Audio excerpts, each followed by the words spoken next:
ದರ್ಶನ್ನನ್ನು ಬಚಾವ್ ಮಾಡೋದಕ್ಕೆ ಎಷ್ಟೆಲ್ಲ ಪ್ರಯತ್ನಗಳು ನಡೆದಿತ್ತು. ಅದು ದರ್ಶನ್ನನ್ನು ಅರೆಸ್ಟ್ ಮಾಡುವಲ್ಲಿಂದ ಹಿಡಿದು ಈ ಕ್ಷಣದವರೆಗೆ ಎಷ್ಟೆಲ್ಲ ಪ್ರಯತ್ನಗಳಾಗಿದ್ದಾವೆ. ಈ ಕೇಸ್ನಲ್ಲಿ ದರ್ಶನ್ ಅರೆಸ್ಟ್ ಆಗ್ತಾರೆ ಅನ್ನುವ ಸುದ್ದಿ ಬರ್ತಿದ್ದಂತೆ ಪ್ರಯತ್ನಗಳು ಆರಂಭ ಆದವು. ಈ ಕ್ಷಣದವರೆಗೂ ಆ ಪ್ರಯತ್ನ ನಡೀತಾ ಇದೆ.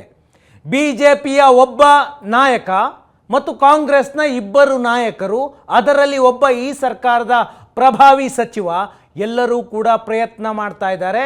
ಅದು ದರ್ಶನ್ ಬಚಾವೋ ಆಂದೋಲನ. ಆ ಪ್ರಯತ್ನದ ಭಾಗವಾಗಿಯೇ SPP ಬದಲಾವಣೆ ಮಾಡುವ ಪ್ರಯತ್ನ ಆಯಿತು.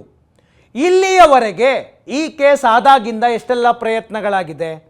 ಮೊದಲಿಗೆ ಇನ್ನೂ ಡೆಡ್ ಬಾಡಿ ಆ ಪಟ್ಟಣಗೆರೆಯ ಶೆಡ್ನಲ್ಲೇ ಇದ್ದಾಗ, ರೇಣುಕಾಸ್ವಾಮಿಯ ಡೆಡ್ ಬಾಡಿ ಪಟ್ಟಣಗೆರೆಯ ಶೆಡ್ನಲ್ಲೇ ಇದ್ದಾಗಲೇ ಚಿತ್ರದುರ್ಗದಿಂದ ಬಂದಿದ್ರಲ್ಲ ರೇಣುಕಾಸ್ವಾಮಿಯ ಜೊತೆಗೆ, ಆ ಮೂವರಿಗೆ ಕೊಲೆ ಕೇಸ್ ಒಪ್ಕೊಳ್ಳಿ ಅಂತ ಒತ್ತಡ ಹೇರಲಾಯಿತು. Ravishankar car driver, Jagga auto driver, Anukumar Darshan ಅಭಿಮಾನಿಗಳ ಸಂಘದ ಅಧ್ಯಕ್ಷ ರಾಘವೇಂದ್ರನ ಸ್ನೇಹಿತ, ಈ ಮೂವರಿಗೆ ಕೊಲೆ ಕೇಸ್ ಒಪ್ಕೊಳ್ಳಿ, ನಿಮಗೆ ಬೇಕಷ್ಟು ಹಣವನ್ನು ನಾವು ಕೊಡ್ತೀವಿ ಅಂತ ಸ್ವತಃ ದರ್ಶನ್ ಆಮಿಷವನ್ನು ಒಡ್ಡಿದ್ದ. ಆದರೆ ಅವರು ಒಪ್ಕೊಳ್ಳೋದಿಲ್ಲ. ರವಿಶಂಕರ್ ಈ ಮೂವರು ಈ ಕೇಸ್ನಲ್ಲಿ ಆರೋಪಿಗಳಾಗಿದ್ದಾರೆ. ಅವರು ಕೋರ್ಟ್ನಲ್ಲಿ ಹೇಳುವಂತಹ ಸಾಕ್ಷ್ಯ ಮುಖ್ಯ ಆಗುತ್ತೆ.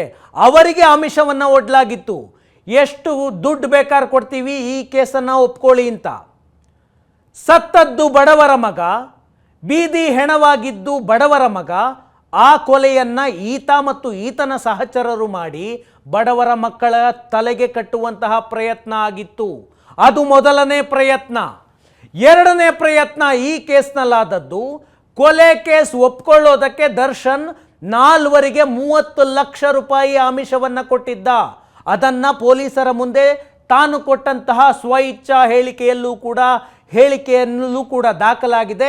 ಆ ಹೇಳಿಕೆಯನ್ನು ಪೊಲೀಸರು ನ್ಯಾಯಾಧೀಶರ ಮುಂದೆಯೂ ಕೂಡ ಸಲ್ಲಿಕೆ ಮಾಡಿದ್ದಾರೆ. ಕಾಮಾಕ್ಷಿ ಪಾಳ್ಯ ಪೊಲೀಸ್ ಠಾಣೆಗೆ 10ನೇ ತಾರೀಕು ಅಂದರೆ ಕೊಲೆ ನಡೆದ 2 ದಿನ 4ವರು ನಾವೇ ಕೊಲೆ ಮಾಡಿದ್ದು ಅಂತ ಸರೆಂಡರ್ ಆಗ್ತಾರೆ. ಹಾಗೆ ಸರೆಂಡರ್ ಆದವರಿಗೆ 30 ಲಕ್ಷ ರೂಪಾಯಿಯ ಭರವಸೆ ಸಿಕ್ಕಿತ್ತು. ಜೊತೆಗೆ ಈ ಕೇಸ್ನಲ್ಲಿ ಕಾನೂನು ಹೋರಾಟ, ಜಾಮೀನು ಕೊಟ್ಟು ಬಿಡಿಸ್ಕೊಂಡು ಬರೋದು ಎಲ್ಲ ಖರ್ಚನ್ನು ನಾವು ಕೊಡ್ತೀವಿ ಅನ್ನುವ ಭರವಸೆ ನೀಡಲಾಗಿತ್ತು. ಅದು ಪ್ರಯತ್ನ, ಎರಡನೇ ಪ್ರಯತ್ನ.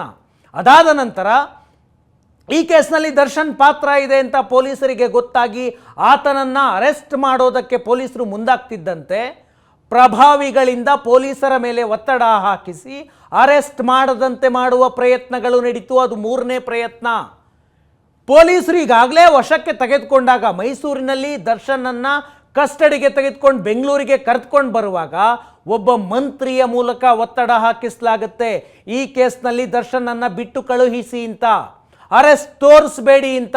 ಕಾಮಾಕ್ಷಿ ಪಾಳ್ಯ ಪೊಲೀಸ್ ಸ್ಟೇಷನ್ಗೆ ದರ್ಶನನ್ನು ಕರೆದುಕೊಂಡು ಬಂದ ನಂತರವೂ ಒತ್ತಡ ಹಾಕಲಾಗುತ್ತೆ. ಗೃಹ ಸಚಿವರ ಮೂಲಕ ಮೌಖಿಕ ಆದೇಶವನ್ನು ಪೊಲೀಸರಿಗೆ ಕೊಡಿಸುವ ಒತ್ತಡವನ್ನು ಹಾಕಲಾಗುತ್ತೆ. ಆದರೆ ಗೃಹ ಸಚಿವರು ಆ ಕೆಲಸ ಮಾಡೋದಿಲ್ಲ. ಇದು 4ನೇ ಒತ್ತಡ.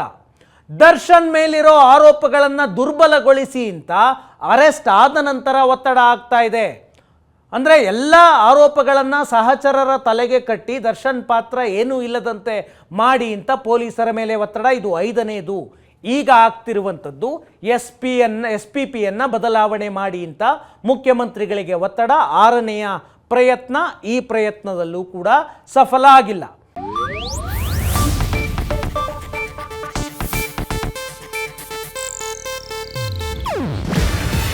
ಇದು ಏಷ್ಯಾನೆಟ್ ನ್ಯೂಸ್ ನೆಟ್ವರ್ಕ್ ಪ್ರಸ್ತುತಿ.